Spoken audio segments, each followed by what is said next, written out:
From the Library of Congress in Washington, D.C.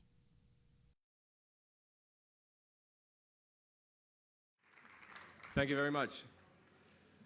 Louis Bayard is widely regarded as one of Washington's best novelists. He's a terrific writer.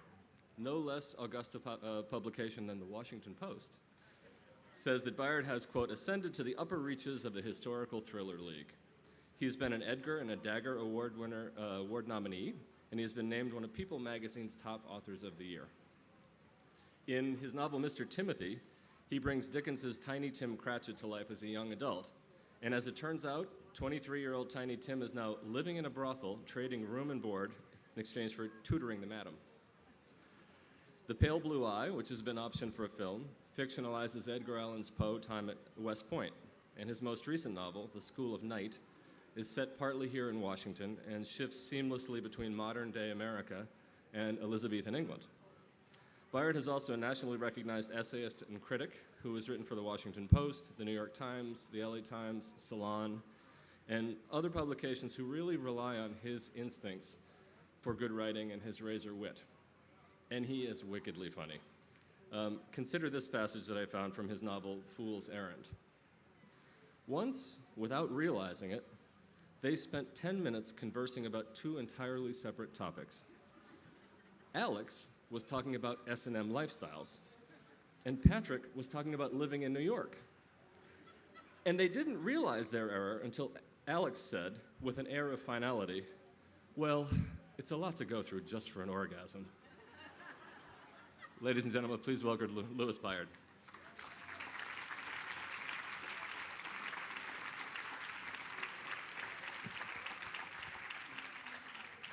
Thank you, Kevin. That was nice. It's hard to top orgasms, is it? After that, where do you go from there? It's so nice to be here. I speak partly as a local boy. I grew up in Springfield, Virginia. Are there any Springfielders out there? Woo! Nice to see you. I haven't been there in 20 years, but I have fond memories of Springfield. A proud graduate of West Springfield High School. Oh, there we go. Oh my gosh, this is going to be an interesting time. So I've been enjoying the book festival both as a consumer and as a presenter and an introducer for all 11 of its years. A friend of mine, we were talking about it earlier. They said it's like Woodstock without the drugs. You know, it has that kind of muddy, free-living, happy quality that I associate with Woodstock, and it's so nice to look out and see readers, people carrying actual books with them. You sort of go home and think reading isn't quite dead yet. So that's always a good thing to remind yourself of. I did want to just acknowledge briefly, where's my research angel? Where's my escort, Abby Yokelson? She's right there. She's the one I call the Library of Congress whenever I have some bizarre question, and she always answers them. And then I just want to thank you all for being here. Part of the problem with being on this end of it is that you have to come up with something new to say each time. So I looked for inspiration to Jonathan Franzen. He actually basically just gives one speech, apparently. He has a stump speech. And he just kind of does a global replace on the place names, on the personal names, so for every speech he gives. And sometimes apparently he forgets, so he'll to do the global replace. So he'll be in Sioux Falls, and he'll say how nice it was to go to the Eiffel Tower this morning. What a great experience that was. So I had to go through all my my many remarks over the past years and look for something that would be suitable for this occasion and for all future occasions, because this is a lot of work generating new material. So I came across a speech that I think will work. We'll try it out here. It was an address I gave to, it was the Associate Plumbing Program of the Career Technical Institute of Keokuk. I'm just going to start out because I think it's really suitable to this occasion. Greetings to you, class of '08 and friends. Gazing over these rows of mortar boards, I am reminded of what my late grandfather once said to me. Louis, he said, it's not what you know, it's who you know. But what did he know? The truth is there is great dignity in hard and ill-paid manual labor. And so today, as you face a future of toilets and sewers and sump pumps, console yourself with this fact: at least you're not in publishing. This really doesn't work. I don't think this is going to work here. Although the conclusion sort of works, because publishing, as we all know, has been seriously shaken up, and the industry is contracting, and editors are being fired, the old models are being thrown out, even old authors, even oft-published authors are being cast to the winds. And the resulting problem, as I see it, is actually realizing when you've been cast to the winds, because it's not always clear, and because as writers we live in a permanent state of hope. We have to. So we may very well miss the signs, and so I think we need to turn to those romantic advice manuals, the he's not that into you kind of thing. And so with that in mind, and as a gesture of public service, because we're standing in the National Mall in the heart of the nation's government, I prepared a list for my fellow writers, and it's called The Top 14 Signs Your Publisher is Over You. I started with 11, and then I started talking to some other authors, and it just grew and grew. We just artificially capped it at 14. So I'll just go through, again, in the spirit of public service and reaching out to my fellow scribblers in the world. So the first sign your publisher is over you. Number 1, your house is suddenly filled with boxes of free books. They are your books. Number 2, your publisher changes your release date. You are informed of this by Amazon. Number 3, when you ask why your marketing budget is 0, you are told that your sales will be review-driven. Number 4, when you fail to receive reviews, you are told that your sales will be word-of-mouth driven. Number 5, your publicist sends you a breakdown of your media tour. There is not a single media appearance on it. Number 6, every event you suggest to your publisher is described as, quote, not a good use of your time. When you ask what is a good use of your time, you are urged to go on Facebook. Number 7, no one from your publisher has friended you on Facebook. Number 8, on the home page of your publisher's website, your novel is positioned below a volume on Millard Fillmore. Number 9, when you visit your publisher in New York, your editor tells you over lunch that everyone is very excited about the paperback. Your hardback has been out for 1 week. Number 10, your editor is very interested in your next book.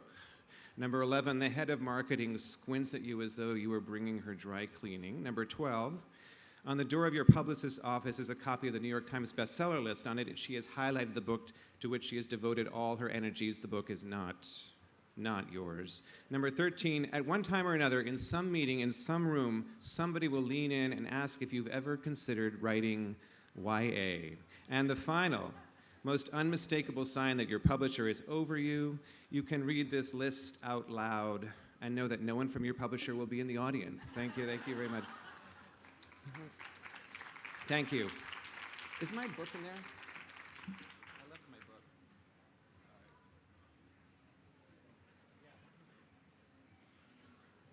Thank you. Of course, that's not an autobiographical thing. I'm delighted with my publisher, and they gave me this pretty beautiful. It's a beautiful cover, and they're staffed by deeply sympathetic people, and it's tough.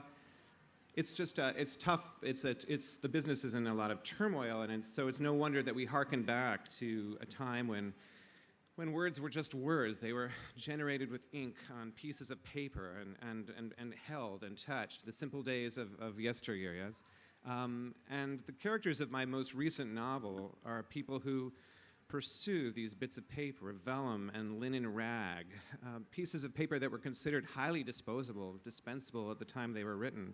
But that's what these particular people, collectors, live for and die for, and in some cases, in extreme cases, kill for. So we begin this story with a text, a piece of text, not digital, a snatch of a recovered letter. You will excuse me, I trust, for laboring in this vein. I could find no better plaster for my wounds than memory. In parlous times, it is great joy to think upon our homely school, where we were glad to gather, and where your tutelary genius outsunned every star. Who sent this letter? Who received it? And what is the homely school the letter refers to? Well, therein lies a tale. And it's interesting to me, in retrospect, that the tale was inspired by a name. The previous books I've written, the historical books, were all inspired by characters, one way or another. Mr. Timothy was, of course, about Tiny Tim. The Pale Blue Eye was about Edgar Allan Poe at West Point. The Black Tower was about a real-life French detective named Vidocq. It always began with somebody who intrigued me, somebody who raised question marks in me, somebody who needed a full hearing or a different hearing. But this book had a very different genesis, and it happened, I was just spending a day Googling, which is, of course, a time suck, but also a valid research tool. And I spent a whole afternoon jumping from link to link, and it's amazing how far you can jump. You know, in just a few minutes, you can cover the span of civilization, it feels like. And I found myself, I think it was a Wikipedia entry, and it was just, my eyes glided to the top of screen. I saw this name, the School of Night. Now, I'd never heard that name before, but once I did, I couldn't get it out of my head. It had its own pulse, it had a mystery, it had a story. I just had to find out what the story was. I soon learned that the school wasn't your standard brick-and-mortar establishment. It wasn't a training academy for wizards. It was just a group of guys, not just any guys, of course. They were the leading intellectuals of their day. It was Walter Raleigh and Christopher Marlowe, and the rumor was that this school would meet late at night to engage in dark arts and heresy and to speak about things that couldn't be spoken, ask questions, the very asking of which was a capital crime, questioning the divine right of kings, questioning the divinity of Jesus, the very existence of God. So the more I thought about these guys meeting in the dark of night like this with the windows covered, the more I was intrigued by them, and I wanted to learn everything I could about them. There was only one problem. There wasn't much to find. And indeed, if you ask a lot of English literature scholars, they'll tell you there may never have been an actual school of night, at least not in a formal sense. There's no paper trail. If they ever did come together to pick each other's brains, they didn't leave behind homework, curricula, dissertations. We can only intuit the fact of what they talked about from the writings they individually published in their lifetimes and from the fact that many of them died very young, even at an age when that was common. Christopher Marlowe died the youngest. He was killed in a tavern brawl, a highly suspicious murder. Walter Raleigh was sent to the Tower, where he was eventually hanged. Earl of Northumberland also went to the Wizard Earl, went to the Tower. So from the start, I had a lot more questions than answers, and if I were a real historian, I would have despaired. But fortunately, I'm a much lesser being. I'm a historical novelist. And so the cloud that surrounded the School of Night became something of a godsend for me because it meant I could make the school whatever I needed it to be. Very early on, for instance, I made a conscious decision to push aside the star pupils, Raleigh and Marlowe, in favor of one of the least known members of the group, a guy named Thomas Harriot. Now, if you're asking Thomas who, that's the very same question I had. And as I did my research, that question morphed into, why don't I know this guy? Why doesn't everybody know about this guy? He is known in certain circles as England's Galileo, and for good reason. He was doing pretty much everything Galileo was doing while Galileo was doing it, measuring the downward acceleration of objects, using a telescope to map the moon. Harriot was the very first person ever to map the moon. Witnessing Halley's Comet long before Halley did, discovering a key law of refraction years before the man who's credited with discovering it, the beautifully named Willibrord Snell. Snell's law should not be called Snell's law. It should be called Harriot's law. But what really got me excited about Harriot was learning that he was the first English scientist to explore the New World. He was there before the Lost Colony. And he was walking around taking notes. And the notes produced a book, which is still in print and is still very much worth reading. It's called A Brief and True Report of the Newfound Land of Virginia, which of course is what they called North Carolina in that time. So that was when I knew this was my guy. And in fact, when we first meet him, and this is a very brief passage from the book, we first meet him actually in Virginia, or dreaming of it anyway. He still dreams of Virginia. It's always high summer there. The air is piled in damp drifts, and everywhere there's a smoke of rotting persimmons. The clouds are sun-dizzy.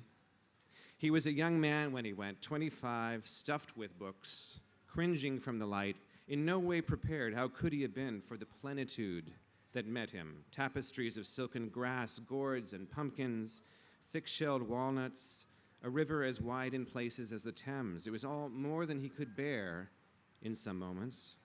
And yet after a time, the thought of leaving it was harder to bear.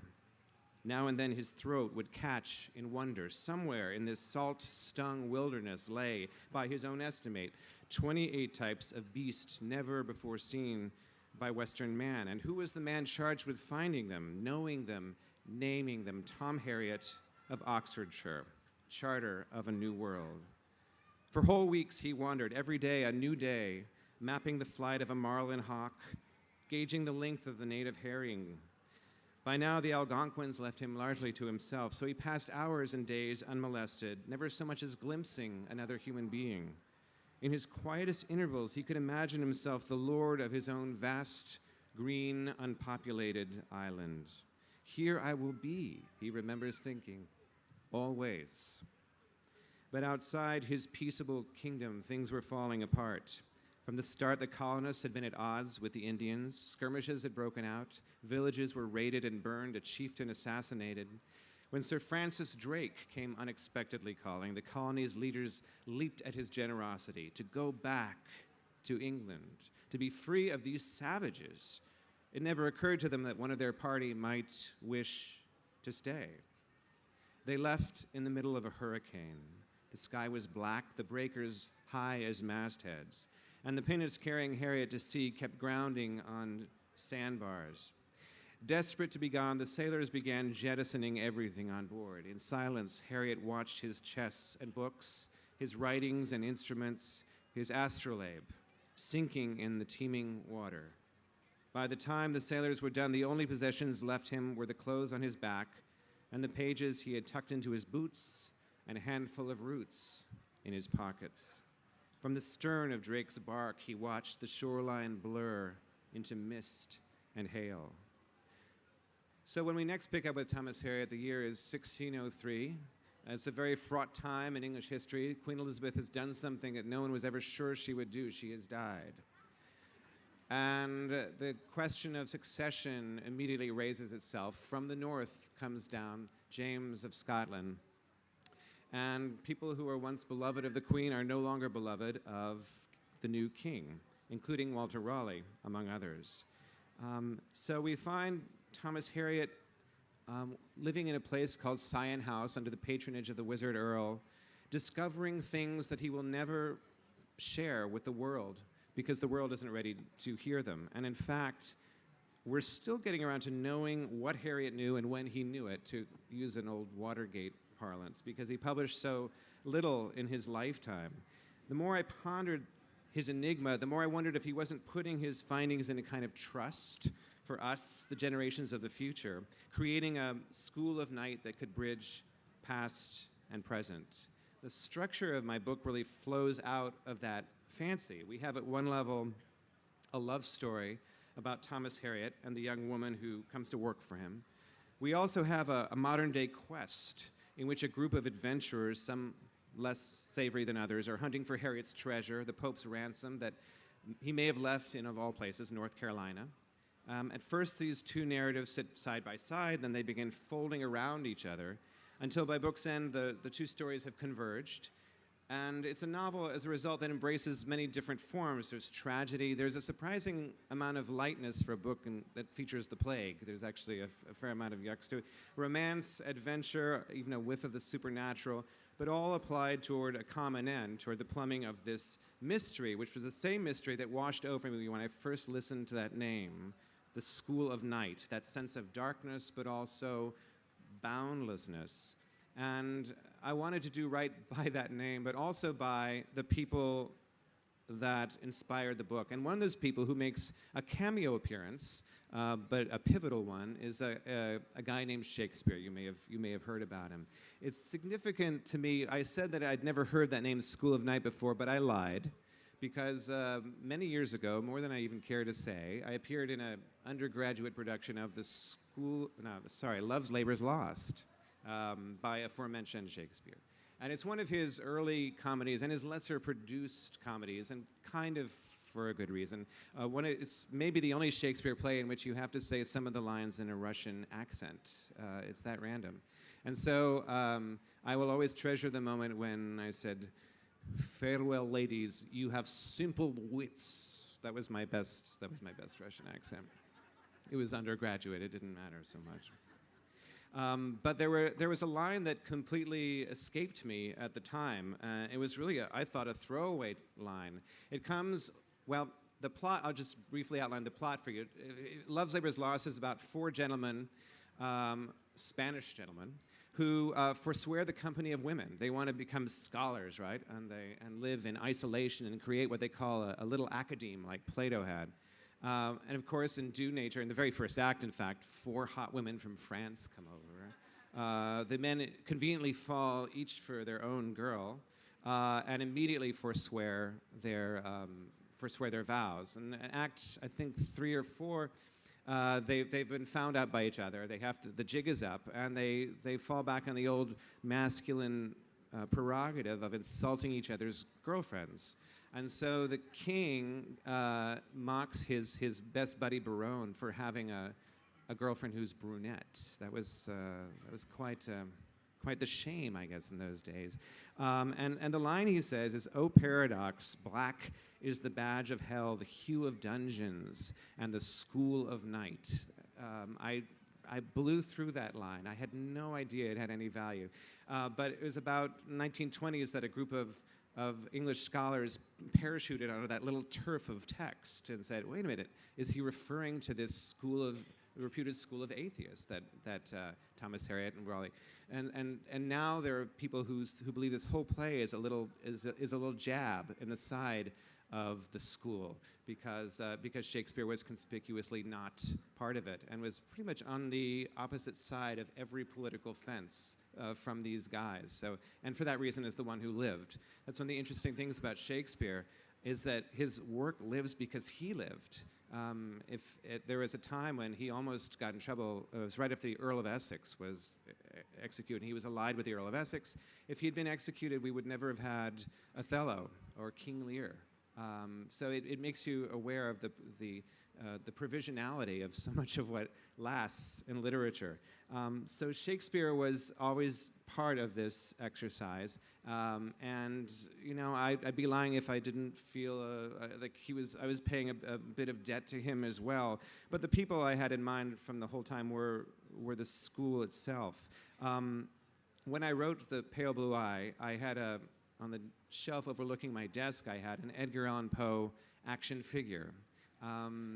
It didn't have a lot of action to it, I have to tell you. It just had a detachable raven on the shoulder. You just pulled it on, put it off. It really wasn't great fun, but it sat there as a kind of reminder of what was at stake and my duty, I guess, to the past to get it right, or at least as close to right as I could get it. And then with the School of Night, I didn't have any action figures. In the case of Thomas Harriot, there's not even a confirmed painting of him. We don't even know what he looked like.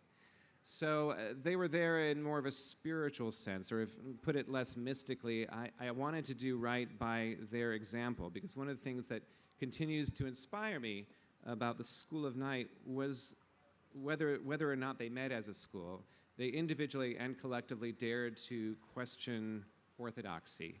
And that's always a brave and doomed endeavor. And so we celebrate them usually as intellectual martyrs generations after the fact. But it does make me wonder, where is our School of Night today? Who's out there right now asking these profoundly troubling questions? And how are we responding to them? Are we trying to answer the questions? Are we hoping and praying the questions go away? Or are we actually trying to eliminate the questioners wholesale from the earth? In that question lies perhaps our salvation. But I do wonder sometimes, looking back, when they look back at us a few centuries from now, who will the people be that we oppressed and kept from telling their truth? That's a question I carry forth with me every day of my life, I guess. So that is my basic presentation. What time we got? I think we have time for about some questions if anybody wants to soldier forward. Oh, thank you. Thank you very much. Thank you. Oh, and yes, please come to the mics if you have any questions. You know, Edmund Morris did this beautifully. Anyone was there on Friday Authors, he paused beautifully for applause. It was a perfect little, just 2 seconds, and then let it wash over him. Still learning the tricks of the trade here. Yes. Oh, yes. Hi, Lou. Hi. I'm kind of interested in the process of meshing history and fiction. Do you ever feel like going in a direction and then saying, no, that can't be supported by anything I know? Or, you know, how do you determine what's okay and what's going too far and what's... Yeah, you're asking about ethics, right? Of which I have none, as you may know. Well, ethics and maybe how true to history were you trying to be? Yeah, that's a very good question, and it's one that every historical novelist struggles with, because you at least want to create a feeling of verisimilitude. You don't want anything jarringly anachronistic, something that's going to push people out of the story. But I always err on the side of story in regard to everything, and I tell this story sometimes. This woman who read Mr. Timothy sent me an email, and she said, "I just want you to know that poinsettias were not in English drawing rooms as early as 1840. They were still migrating over from Mexico." And I said, actually, I did know that, and I am a whore for a good detail, which is true. I am a whore for a good story, detail, joke, but it's always about making the story live. And that's why I'm so not a historian. I don't learn everything I can possibly learn. I'm not an expert on anything I write about. I play one on TV, but I learn just enough to be able to tell the story and make it come to life. But and then I move on, to ransack some other period of history for my uses. Yes, is this someone approaching? Ah. I actually heard you speak at Olson's when Olson's was still around. Oh. And I was moment of wondering, silence for Olson's books. Thank you. Yes. as venues for personal appearances get reduced, as publishers' budgets for authors' tours get reduced, as reviewer space in papers, as newspapers go away, it seems like authors are expected more and more to do self-promotion. Is that sufficient and adequate replacement for what was in the past? Oh, that's a great question. Did everyone hear that? It's about whether authors' self-promotion can. I don't know if it's sufficient. It seems to be the only option in some cases. And yeah, where authors are having to do something they're often not very good at, which is promoting themselves. I mean, that's an entirely different skill set than what made you an author in the first place, where authors are often very introspective. You know, and if you were raised, I don't know, in my generation, you're kind of told not to brag about yourself, so you have to get in a whole different mindset. Okay, I have to post this on Facebook. I have to let everyone know that, you know, I got a great review in the Kirkus Weekly, you know, and I have to tweet about it. I have to do all these things that are not congenial. And it's too soon to tell whether it's making up the difference for the lack of any kind of promotion from the publishers, because everyone's experienced that across the board.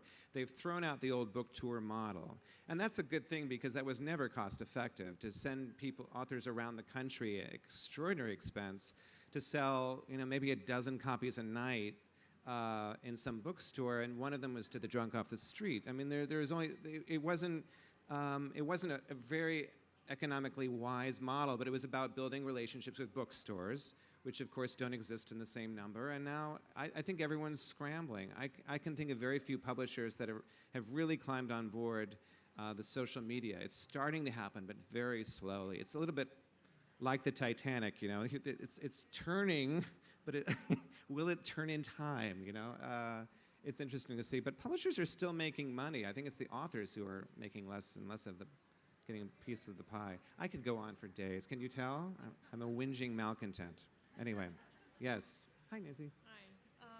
Lou, I want to ask a question I'm sure you get asked all the time, but what drew you to writing about these particular historical figures? How did you get started with this, and do you have a background in literature or history that started you on this path? On the historical novel path. It really was, I can blame it on Tiny Tim. That was what put me there. I, for some reason, conceived the idea of writing about Tiny Tim, and it was for two reasons. One, because I love Dickens, and I wanted to render homage, and two, because I hated Tiny Tim, and wanted to do bad things to him over the course of a novel. And so it was really the prerequisite of doing that was then I had to figure out what a Victorian underworld would have looked like, what London would have looked like, and immerse myself in that time and read Dickens and Wilkie Collins, wonderful Wilkie Collins, and a wonderful social historian named Henry Mayhew, and just get into it. And I have no historical background at all, but it was such a fun process. And may I just add, this is the most incredible town for doing historical research in. I live 6 blocks from the Library of Congress.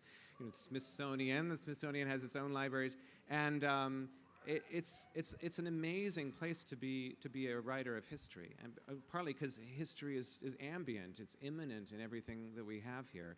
So it just proved so congenial that I kept doing it, and I'm still doing it. And in fact, I've found that in the current book, because half of it's set in modern day DC, that people are kind of startled to not have someone wearing a doublet or waving a parasol, to have someone sitting at Peregrine Coffee, which is my alternate office on Capitol Hill. Thank you.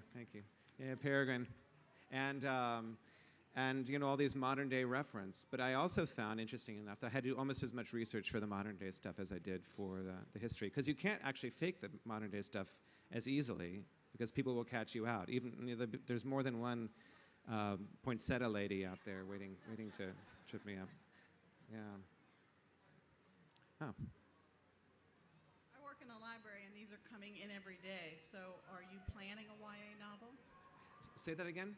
I work in a library, and I see these happen all the time, that adults are writing teen novels. So, are you planning a teen novel? I am certainly not opposed to it. I made the YA crack because I knew of 2 or 3 authors whose adult titles were not selling, and they were shunted down. It's like, have you ever considered YA? It's time to give up the grown-up audience. But YA, I think, is one of the most healthful sectors of the publishing business right now. I definitely have considered it, and I'm still kind of spinning ideas around in my head. I have a friend who wants to do the same thing, and we may collaborate. His name is James Reese. He also does historical mysteries, and I definitely like the idea of it. I would love to write something that my kids would actually read, if they read. He just looks up. Yeah, he just looked up from my phone that he's playing on. Did he mention me? No. Yeah. Yes. Anything else going? We can talk about Glee too. I'm very conversant about Glee. I think we're good. All right. Thank you all so much. It's great to see you. This has been a presentation of the Library of Congress. Visit us at loc.gov.